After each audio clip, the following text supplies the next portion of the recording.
আসসালামু আলাইকুম, ভালো আছেন? একজন সচেতন নাগরিক হিসেবে হেলমেট পরার জন্য আপনাকে শুভেচ্ছা।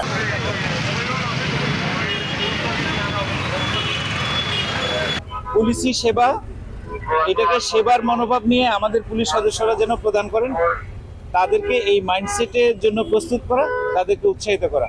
একই সাথে যারা ট্রাফিক আইন মান্য করেন, হেলমেট পরিধান করে যেন চলাচল করেন, এই জন্য তাদেরকে উৎসাহিত করার জন্য আমাদের এই উদ্যোগ। আমরা দেখেছি কেবলমাত্র হেলমেট পরিধান না করার কারণে অনেকগুলো অনাকাঙ্ক্ষিত প্রাণ ঝরে গেছে। আমরা এই ব্যবস্থা চাই না। আমরা চাই সবাই হেলমেট পরিধান করবেন, নিজে নিরাপদ থাকবেন, নিজের পরিবারকে নিরাপদ রাখবেন।